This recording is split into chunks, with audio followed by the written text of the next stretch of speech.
গতকাল সন্ধ্যার পর থেকে একটা কৌতূহল ফেসবুকে মাথাচাড়া দিল। বৈষম্য বিরোধী ছাত্র আন্দোলন এবং জাতীয় নাগরিক কমিটির যারা সদস্য আছেন তারা তাদের প্রোফাইলে 31 ডিসেম্বরকে টার্গেট করে নানান রকম কথা, নাও অর নেভার, তারপর ধাপে ধাপে আসতে শুরু করলো। আমরা এর আগে কৌতূহল তৈরি হলো যে কি হতে যাচ্ছে, টিজারের মতো অ্যাডভার্টাইজমেন্টের। আস্তে আস্তে আসতে শুরু করলো যে তারা জুলাই অভ্যুত্থানের ঘোষণাপত্র তারা সেদিন দেবেন, প্রক্লেমেশন। প্রায় সবাই, মানে আমার ফেসবুক ফ্রেন্ড লিস্টে যারা যারা আছেন তাদের প্রত্যেককে দিতে দেখেছি, এবং তারা যে পোস্টারটা শেয়ার করছেন সেখানে এক্স্যাক্টলি যেটা লেখা আছে জুলাই বিপ্লবের ঘোষণাপত্র। বিপ্লব কথাটা বলা হচ্ছে এখানে। কি হতে যাচ্ছে না যাচ্ছে নানান রকম আলাপ আলোচনা আছে, এবং এর মধ্যে একটা কথা একটু যোগ করে রাখা দরকার। উপদেষ্টা জনাব আসিফ মাহমুদ তিনি কিন্তু এটা নিয়ে স্ট্যাটাস দিয়েছেন। আমরা এই প্রশ্ন স্বাভাবিকভাবেই করতে পারি যে সরকারের একজন উপদেষ্টা এটা নিয়ে কথা বলতে পারেন কিনা, কারণ কি হতে যাচ্ছে, প্রক্লেমেশন হলে কি হয় না হয় সেসব আলাপ তো আমরা মোটামুটি জানি।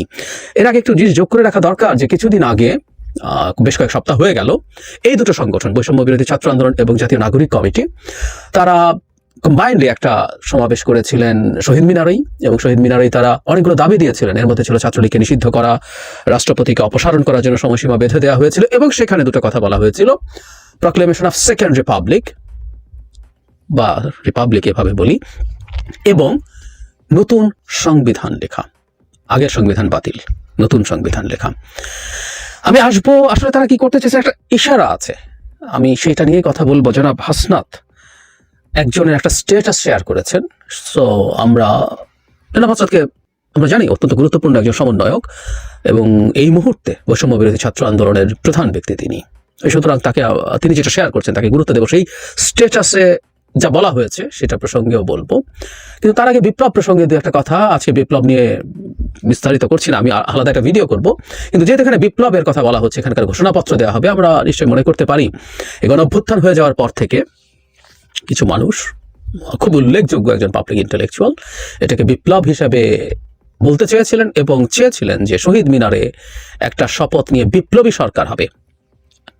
শেখ হাসিনা নিযুক্ত রাষ্ট্রপতি যেন শাহাবুদ্দিন চুপ্পুর অধীনে শপথ নিয়ে সবকিছু ধ্বংস হয়ে গেছে, ইত্যাদি ইত্যাদি, এবং আমরা বড় বিপদে পড়ে যেতে যাচ্ছি সংবিধানটাকে রেখে।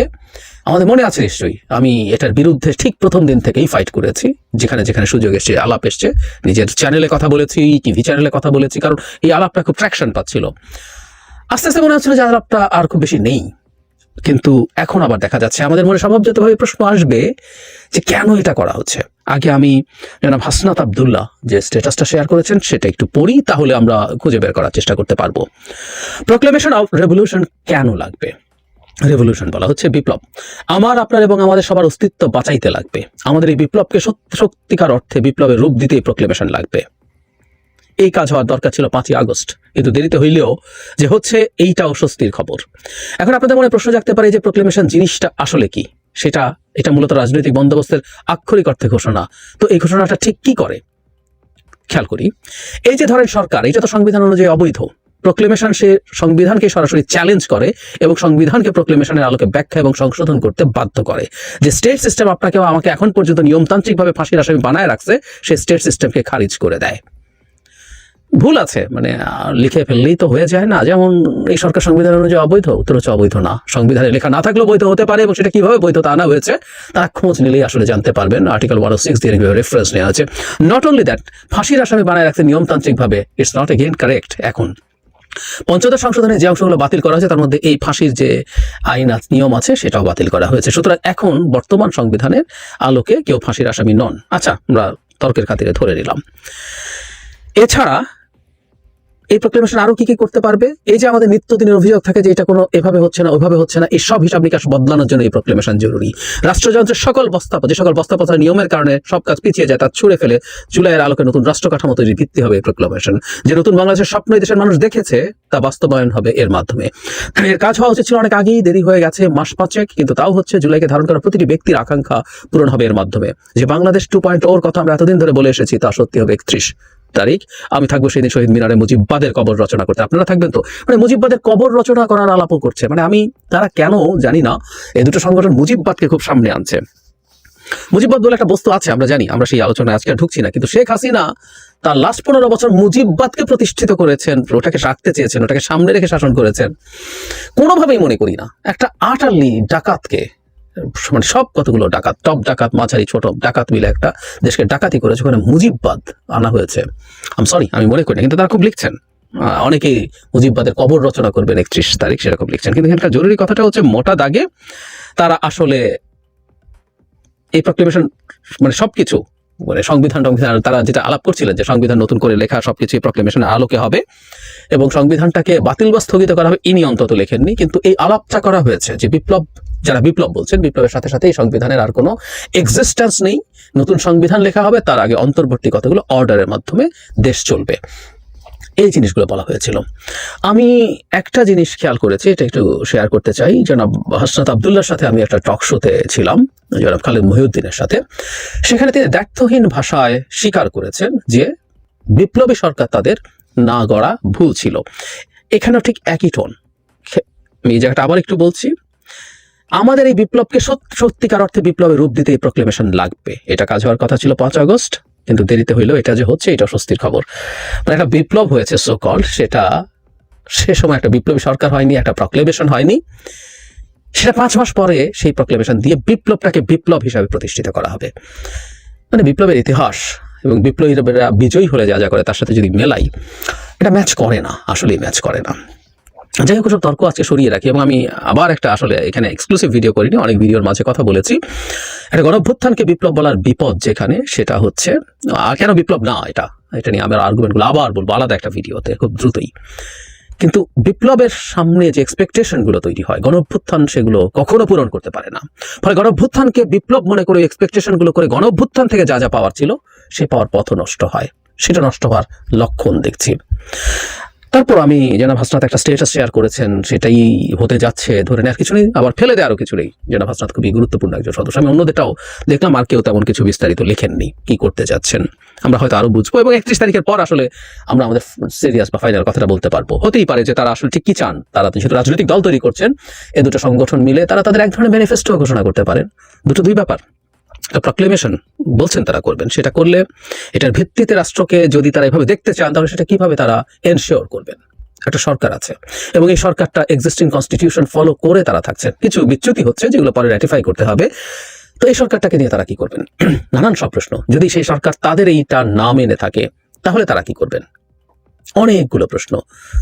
নট অনলি দ্যাট, সরকার যদি না মানে, এটাকে মানানোর মতো যথেষ্ট সক্ষমতা, শক্তি কি তাদের এই মুহূর্তে আছে? একই সাথে আরো অপরাপর যেসব রাজনৈতিক দল এবং সংগঠন দীর্ঘকাল মাঠে আছে, আমি স্পেসিফিকলি যদি বলি বিএনপি, তারা কি এটা মানবে? তারা কি মেনে নেয়? অলরেডি নানান ক্ষেত্রে নানান জায়গায় তারা বলেছেন তারা এটা অ্যাকসেপ্ট করেন না। সংবিধান নতুন করে এটা ফেলে দিয়ে নতুন করে লেখা দূরে থাকুক, সংবিধানের সংশোধনও এই সরকারের অধীনে হবে, সেটাও তারা মনে করেন না সঠিক হবে।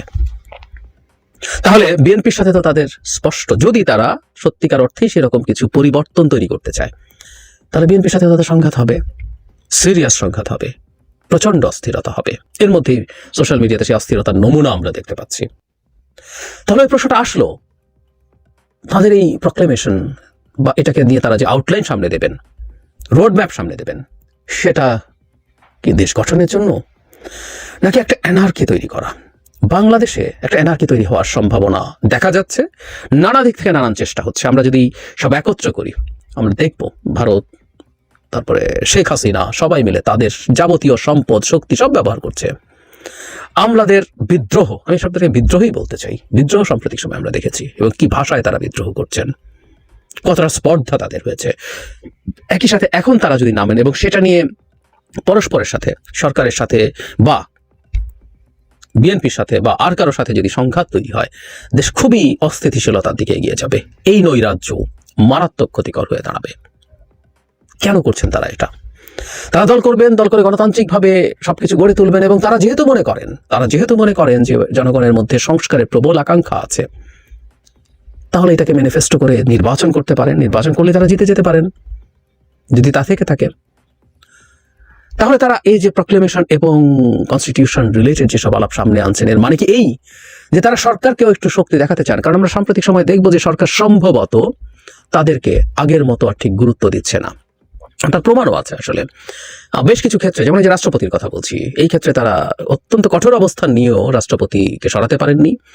শুধু তাই নয়, আমাদের পরে যখন উপদেষ্টা নেওয়া হলো তখন যারা মুস্তফা সরোয়ার ফারুকীর বিরুদ্ধে তারা কঠোর অবস্থান নিয়েছিলেন, সেটাও সরকার মানেনি। শুধু তাই না, সেবার যে কয়েকজন বিশেষ সহকারী এবং উপদেষ্টাকে নেওয়া হয়েছিল তাদের সাথে কোনো আলাপ, মানে বৈষম্য বিরোধী ছাত্র জাতীয় নাগরিক কমিটি কারোর সাথে কোনো আলাপ আলোচনা ছাড়াই সেটা করা হয়েছে বলেই জানা যায়। সুতরাং সরকার তাদেরকে আসলে আর আগের মতো পাত্তা দিচ্ছেন না, এটা বোঝা যাচ্ছে। কারণটা খুব কঠিন না বা জটিল না অনুমান করা। কারণ হচ্ছে এটা ঘটেছে প্রধান উপদেষ্টা বিশেষ করে ছাত্রদেরকে যেভাবে যে জায়গায় ওভার এস্টিমেট করেছিলেন। আমি ওভার এস্টিমেট শব্দটা জেনে শুনে বলছি। ওভার এস্টিমেট মানে সামহাও তার মনে হয়েছিল এটা একটা প্ল্যান্ড মুভমেন্ট, উনি রেভলিউশন বলেন, এবং এটা মিটিকুলাসলি প্ল্যান্ড, এবং এটার জন্য একজন ব্রেইন আছেন, উনি যারা মাহফুজ আলমকে সেভাবে প্রেজেন্ট করেছেন, এবং এই স্টুডেন্টরাই সবকিছু অর্গানাইজ করে তাদেরই লোকজন নিয়ে কাজটা করে ফেলেছেন। বহু সময় তিনি ছাত্র ছাত্র ছাত্র ওনার ভাষণে বলতেন, তারাই তাকে এমপ্লয় করেছে। শুধু সেটা না, তারা সবসময় তাদেরকেই সবকিছু। আমি ধারণা করি আস্তে আস্তে তিনি বাস্তবতা বুঝতে পেরেছেন, ফলে তার কাছে যারা এই দুটো সংগঠনে আছেন তাদের যে গুরুত্ব আগে তার কাছে ছিল সেই গুরুত্ব কমছে। ফলে তারা কি এমন একটা পরিস্থিতি তৈরি করতে চাইছেন যার মাধ্যমে তারা তাদের একটা মেসেজ আবার দিতে পারেন যে তারাও একটা গুরুত্বপূর্ণ স্টেক হোল্ডার, সরকারের উপরও একটা চাপ তৈরি করা এবং একটু মেসেজ দেয়া। কারণ ক্ষমতায় যারা সরাসরি আছেন, বৈধভাবে আছেন, ফর্মালি আছেন, তার বাইরে ইনফর্মালি ক্ষমতার সাথে এক ধরনের সংযোগ এই দুটো সংগঠনের লোকজনের আছে, আমরা জানি এটা। ফলে তারা এই প্রভাবটা তারা রাখতে চান হয়তো, এবং যখন দল করবেন এই প্রভাবটা তাদের দরকার হবে অনেক ক্ষেত্রেই, হয়তো তারা মনে করছেন। আমি নিশ্চিত নই, কিন্তু আমি ধারণা করে কথাগুলো বলছি, মানে অ্যানালিসিস করে বলছি। সো তারা একটা শক্তি মাঠে দেখাতে চান, সেটার কারণে এরকম একটা কিছু করতে পারেন। হোয়াট এভার ইট ইজ, তাদের এক্সপেকটেশনটা, তাদের গোলটা, তাদের ডিজায়ারটা সৎ, আমি এটা বিশ্বাস করতে চাই। কিন্তু সবসময় সৎ ডিজায়ারও ভুল আউটকাম নিয়ে আসতে পারে। আমি সামনে আসলে একটা অ্যানার্কিক দেখতে পাচ্ছি, অ্যানার্কিক পজিশন দেখতে পাচ্ছি, সিচুয়েশন দেখতে পাচ্ছি, বিশৃঙ্খলা দেখতে পাচ্ছি। সেটা কেউ তাদেরকে দিয়ে পরিকল্পনা করে, তাদেরকে মিসগাইড করে করাচ্ছে কিনা এটা ভাবার দরকার আছে। আমি বারবার একটা কথা বলি, বাংলাদেশের একটা কনস্টিটিউশন নিয়ে যে ধরনের সিদ্ধান্তের কথা এই দুটো সংগঠনের পক্ষ থেকে বলা হচ্ছে, যে একটা মুভমেন্টের প্রোক্লেমেশনের কথা বলা হচ্ছে, যারা এটা করছেন তারাই এই মুভমেন্টের সবকিছু নন। তাদের প্রতি পূর্ণ শ্রদ্ধা রেখে বলছে, আমি দীর্ঘদিন থেকে এই ন্যারেটিভ, তাদের যে ন্যারেটিভ, সেটাকে ডিবাঙ্ক করার চেষ্টা করেছি।